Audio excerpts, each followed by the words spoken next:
They asked me to refill the wine at my husband's family reunion, the same way they had for 10 years. His mother didn't look at me when she lifted her empty glass. His sister snapped her fingers near the centerpiece. My husband kept talking like nothing about it was strange. So I stood up, took the bottle, and smiled. Because in less than 5 minutes, the general manager of Harbor House Inn was going to walk into that room, tap his glass, and introduce me as the new owner. My name is Claire Whitmore. For 10 years, I was married into a family that treated kindness like a permanent job title. The Whitmores loved tradition. They said it all the time. Tradition was their excuse for everything. The same Thanksgiving menu. The same summer photos on the same stone steps. The same lakefront rooms at Harbor House Inn every September, booked under Margaret Whitmore's name before anyone else in town even knew reservations had opened. They called it a family reunion. I called it 3 days of being useful. I was the one who packed extra medicine because Margaret forgot hers. I was the one who remembered that Ryan's brother hated mushrooms, that his cousin's twins needed oat milk, that his aunt could not climb stairs after her surgery. I was the one who showed up early, checked the seating cards, fixed the flowers, and smiled when someone said, "Claire is so practical. She just knows how to handle things." That sounded like praise until I learned what it really meant. It meant they could hand me coats without asking. It meant they could leave dishes near my chair because I would gather them. It meant they could talk about investments, promotions, and family property while I moved quietly around the edges of the room, making sure no one ran out of bread. When I first married Ryan, I thought I just needed time. I thought every family had its own rhythm, and once they knew me, they would make space. So I tried harder. I brought thoughtful gifts. I sent birthday cards before Ryan remembered. I helped Margaret plan her charity luncheon and stayed until midnight folding place cards while she drank tea and told me I had such a good little eye for details. Little. That was one of her favorite words for me. My little job. My little projects. My little car. My little apartment before Ryan and I bought our house. Once at dinner, someone asked what I did, and before I could answer, Margaret waved her fork and said, "Claire works with numbers, I think. Something back office." The table moved on. I was a senior financial strategist for municipal redevelopment projects. I handled budgets larger than most of their vacation homes. I negotiated with banks, contractors, city boards, and private investors. But inside that family, I was Ryan's wife, the one who knew where the extra napkins were. Ryan was not cruel. That was the problem. Cruel would have been clear. Cruel would have given me something solid to point to. Ryan was gentle in public, pleasant at dinner, affectionate when no one was watching. But when his mother corrected me, he looked away. When his sister made jokes about my clothes, he laughed softly, not enough to hurt me in front of everyone, just enough to let them know he would not stop it. Whenever I told him, he sighed. "She doesn't mean it like that. They're just used to doing things a certain way. You know how my family is." Yes, I knew exactly how his family was. I just did not understand why knowing that meant I had to accept it. Invisible labor has a cost. It is not only cooking, cleaning, planning, or remembering dates. It is also the work of keeping peace in rooms where you are not respected. It is the cost of swallowing a sentence before it becomes an argument. It is the cost of smiling so your husband does not have to choose. It is the cost of being called helpful so many times that nobody has to call you important. For years, I paid that cost without an invoice. Then came the dinner that changed everything. It was last September at Harbor House Inn, on the second night of the Whitmore reunion. The inn sat on the edge of Lake Marin, with cedar balconies, white rocking chairs, and a dining room full of old brass lamps. The Whitmores loved that place because the staff knew their names. Or more accurately, because the staff knew which rules they expected to bend. Margaret always got the corner suite, even when she booked late. Ryan's brother always got free dock access. His cousin always brought 2 extra guests and somehow only paid for 1 room. Nobody called it entitlement. They called it being loyal customers. That night, I wore a navy dress I had bought for a board meeting. Simple, fitted, quiet. I had just closed a difficult financing package 2 days earlier, the kind that would have made Ryan's uncle ask questions if he had known anyone else had done it. But no one asked about my week. Halfway through dinner, Margaret leaned toward me and said, "Claire, darling, would you mind checking on the dessert? They listen to you when you use that organized little voice." I looked at Ryan. He was cutting his steak. Across the table, his sister Natalie smiled and said, "Honestly, Claire should work here. She already knows where everything goes." People laughed. Not loudly. Not like villains in a movie. Just enough. That small, comfortable laugh people use when they believe the person being mocked will not fight back. Ryan smiled too. That was the moment. Not because the joke was the worst thing anyone had said to me. It was not. But something about his smile made the room go silent inside my head. I looked at my husband and realized he was not failing to notice. He had noticed for years. He had simply decided that my discomfort was easier to live with than their disapproval. I stood up, went to the kitchen, and checked on the dessert. Then I stepped into the hallway, found an empty service alcove, and called my friend Elena. Elena and I had worked together years earlier. She now handled acquisitions for a private hospitality group. She answered on the third ring. "I want to buy something," I said. She laughed once, then stopped. "What kind of something?" "An inn." There was a pause. Then she said, "Tell me everything." I told her about Harbor House, the lakefront land, the aging ownership, the loyal guest list, the way the Whitmores spoke about the place as if they owned it, even though they had never held a deed, paid a repair bill, or signed a payroll check. Elena did not tell me I was being dramatic. She did not tell me to calm down. She asked for numbers. That is how I knew I had called the right person. For the next month, I said very little at home. Ryan noticed, but not enough to ask the right questions. He asked if I was tired. He asked if work was stressful. He asked if I was still upset about that dessert thing, as though the problem had been pastry. Meanwhile, Elena found what I suspected. Harbor House Inn was beautiful, respected, and financially tired. The owners were siblings who had inherited it from their parents. One wanted to retire. One wanted cash. Neither wanted to spend another winter arguing about roof repairs, staffing shortages, and rising insurance. I did not buy it under my own name. That would have ruined everything too soon. Elena helped me form a small holding company called Blue Lantern Hospitality.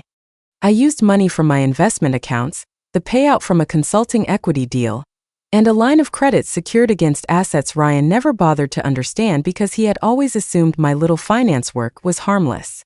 The process took 3 months. During those 3 months, Margaret sent the family reunion email. Same dates, same rooms, same requests. She added a note at the bottom saying, "I do hope the new management understands how long we've supported this place." I read it 3 times. Then I forwarded it to Elena with one sentence. "They're going to hate the new management." The sale closed in January. I visited Harbor House on a Tuesday morning before sunrise. The lake was frozen at the edges, and the white porch chairs were stacked in storage. I unlocked the front door with a key that felt too small for what it meant. The lobby smelled like cedar, dust, and old coffee. I walked past the fireplace where Margaret always posed for photos. I stood in the dining room where Natalie had joked that I should work there. I touched the back of the chair where Ryan had sat, smiling into his plate. I expected to feel victorious. I did not. I felt awake. The first thing I did as owner was not remove the Whitmores from anything. I met the staff. I listened to housekeeping. I asked the front desk manager which guests caused the most trouble. I asked the kitchen who made unreasonable demands. I asked maintenance which rooms had been patched instead of repaired, because someone was too afraid of upsetting a legacy family. No one mentioned the Whitmores first. That told me everything. People are careful with names that have been allowed to become weather. So I ordered an audit, not only of money, of behavior. Who received free upgrades without authorization? Who used staff-only entrances? Who pressured employees to ignore occupancy limits? Who complained until fees disappeared? Who treated housekeepers like furniture with hands? The results were not dramatic. They were worse. They were ordinary. Page after page showed a pattern. The Whitmores were not criminals. They were comfortable. Comfortable enough to think rules were suggestions. Comfortable enough to mistake politeness for permission. Comfortable enough to believe a place loved them because no one had been paid enough to say no. I raised wages first. Then I changed the reservation policy. No more inherited discounts. No more verbal room holds. No more waived fees without written approval. No more family exceptions. I also renovated the old East Wing, the one Margaret always called charming because she never had to sleep near the broken heating vents. We fixed plumbing, replaced mattresses, repainted staff corridors, and converted the unused boathouse into a training center for local hospitality workers. When Ryan asked why I was traveling so much, I told him I had a project near the lake. He nodded. He did not ask which lake. By August, Margaret was furious with Harbor House. She complained in the family group chat that the new owners were corporate people with no respect for history. Natalie said the prices were ridiculous. Ryan's brother said the staff sounded less flexible. Someone suggested switching locations. Margaret refused. "We have gone to Harbor House for 26 years, she wrote. "We are not letting strangers push us out."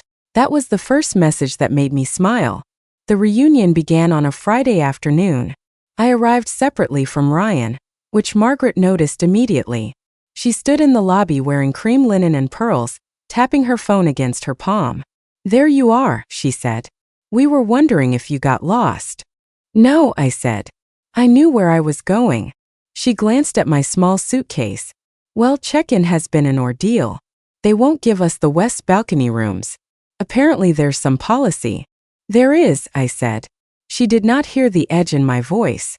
Nobody did. That was the gift of being underestimated. You could stand in front of people with the truth in your hands, and they would still ask you to carry their bags. At dinner that night, the complaints began before the soup. Natalie said the towels were not as soft as last year. Ryan's brother complained that the dock fee was petty. Margaret said the inn had lost its soul. Ryan looked embarrassed, but not enough to change the subject. I sat near the end of the table and listened. The staff moved carefully around us. I knew their names now.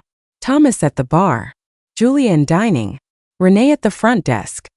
Marcus, the general manager, who had worked at Harbor House for 12 years, and had almost quit the year before because he was tired of apologizing to people who confused money with manners. At one point, Margaret lifted her glass without looking at me. "Claire, would you ask someone for another bottle?" I looked at the bottle near her elbow. "It's right there," I said. She blinked. "I meant open it, dear." Natalie snapped her fingers near the centerpiece, joking. "Come on, Claire. Don't abandon your post." Ryan gave me a warning glance. Not to defend me, to keep me calm. That old familiar heat rose in my chest. But this time it had nowhere to go. It did not need to become tears. It did not need to become a fight in the car later. It did not need to become another careful explanation to a man who had perfected the art of almost understanding. I stood, took the bottle, and smiled. Then Marcus entered the room. He wore a dark suit and carried no papers. He did not need them. Every person on staff knew what was about to happen. He tapped his glass once. The room quieted. "Good evening," Marcus said. "Before dessert, I wanted to personally welcome the Whitmore family back to Harbor House Inn. You have been part of this property's history for many years. Tonight, it is also my privilege to introduce the new majority owner of Harbor House and Blue Lantern Hospitality." Margaret straightened with the smile she used for donors. Marcus turned toward me. "Mrs. Claire Whitmore." For a few seconds nobody moved. Natalie's mouth opened, but no words came out.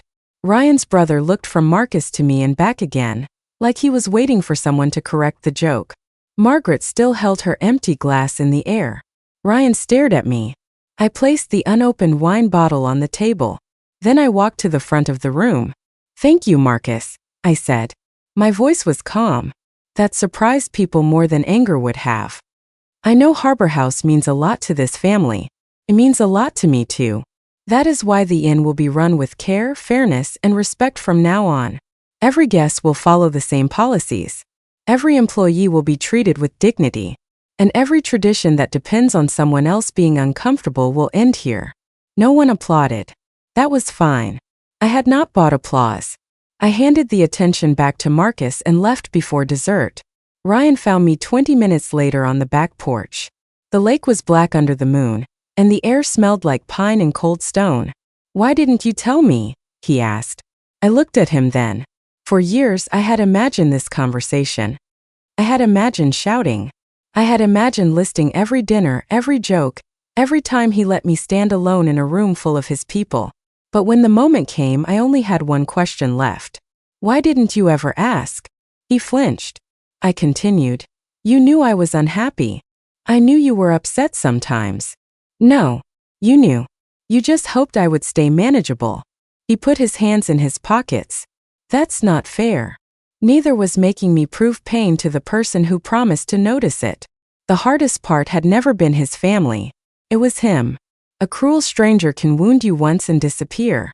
A careless husband can wound you every Sunday dinner for 10 years and still ask why you changed. Ryan never called me weak. He never raised his voice. He never joined every insult. That made it easier for me to excuse him. He was tired. He missed the comment. He did not hear the tone. He thought I was being sensitive. But love should not require a woman to submit evidence before she is believed. Love should notice the silence after the joke. It should see the hand pulling back from the table. It should ask, "Are you okay?" before the damage becomes a plan. Ryan looked through the window at his family, still frozen around their plates. So what happens now? He asked. Now, I said, everyone pays for what they use. The next morning, the real work began. Margaret came to my office at 8:15 without an appointment. She looked around like the room itself had betrayed her. This has gone far enough, she said. I gestured to the chair. Good morning. She did not sit. You embarrassed this family. No, I said. I corrected the seating chart. Her face tightened. She tried a different tone then. Softer. Public-facing. The one she used when photographers were nearby. Claire, whatever you think happened over the years, surely you know we considered you family. I opened a folder. Inside were copies of complaints, staff statements, waive charges, and room changes requested under Margaret's name. I did not raise my voice. I did not need to. Family is not a discount code, I said. Her eyes dropped to the papers. I showed her the new policy. No legacy privileges. No free upgrades. No staff errands outside paid service. No private use of event rooms without contract. No exceptions for last names. She called it cold. I called it written down. Natalie arrived an hour later, angry about the lake cottages. For years, she had let friends use one during reunion weekends without registering them. She said it was harmless. I showed her the liability clause. She said I was being vindictive. I gave her Marcus's card and told her all future communication would go through management. Ryan's brother complained about the dock fee. I asked if he would like the boat slip removed from his bill because he no longer planned to use it. He paid. By noon, the family group chat had gone silent. By dinner, the staff was smiling more. That mattered to me. There is a difference between service and servitude. Service is a choice. It has dignity, boundaries, and a paycheck. Servitude is what happens when people take your kindness, remove your name from it, and call it duty. For years, I had not been helping the Whitmores. I had been disappearing inside their comfort. Every plate I carried became proof that I was useful, but never important. Every quiet smile became permission for them to ask for more. Buying the inn did not make me better than the people who worked there. It made me finally understand them. The staff had always known what I was only beginning to see. Respect is not proven by how people treat you when they need something. It is proven by how they treat you when they think you cannot do anything about it. On the final morning of the reunion, Margaret checked out early. She did not say goodbye. Natalie posted a vague quote online about betrayal. Ryan's brother told anyone who would listen that Harbor House had changed. He was right. It had. Ryan stayed behind after everyone left. We sat in the empty dining room while the staff reset tables around us. Sunlight came through the windows and touched the brass lamps, the white tablecloths, the polished floor. I should have seen you, he said. I believed him. That was the sad part. I know, I said. Is there a way back? I looked around the room. Not because I needed the inn to answer for me, but because this was the first place where I had stopped shrinking. I don't think so, I said. He nodded slowly. 2 weeks later, Ryan moved out. He left a note on the kitchen counter. It said, I thought peace meant no one was yelling. I understand now that sometimes peace means someone has stopped asking to be heard. I kept the note for one day. Then I threw it away. Not because it meant nothing. Because it meant exactly what it needed to mean and no more. That winter, Harbor House hosted its first staff family dinner. Not a charity event. Not a photo opportunity. Just dinner. The housekeepers brought their children. Marcus gave a terrible toast. Julia cried when we named the new training grant after her grandmother, who had cleaned rooms at the inn for 30 years and never once had her name printed in a brochure. I stood in the back of the dining room for a moment, watching people eat, laugh, and pass plates to one another without command. For the first time, service looked like care instead of obligation. That was when I understood the real ending. I had not bought Harbor House to punish the Whitmores. Not really. I bought it because I needed proof that the world was bigger than the room where they had made me feel small. Many people mistake boundaries for revenge because they only notice boundaries when access is removed. But a boundary is not revenge. It is a line that should have existed earlier. When the Whitmores lost their discounts, their cottages, and their quiet control over the staff, they called it cruelty because they were used to comfort without accountability. I did not destroy them. I stopped subsidizing their disrespect. Revenge says, I want you to hurt. A boundary says, you cannot keep hurting me. There is a difference. I still walk through the dining room every morning when I visit the inn. Sometimes I pause near the table where Margaret lifted her glass and expected me to move. I do not feel angry anymore. Anger was useful once. It got me to the phone. It got me to the contract. It got me through the door. But it does not live here now. This place is not a monument to what they did to me. It is proof of what I stopped allowing. And every time I see a guest thank a housekeeper by name, every time a staff member tells a difficult customer no without fear, every time a woman stands in my lobby with her shoulders back like she belongs there, I remember the night they asked me to refill the wine. I remember the bottle in my hand. I remember the silence after Marcus said my name. And I remember thinking for the first time in years, I am not here to be useful. I am here to be seen.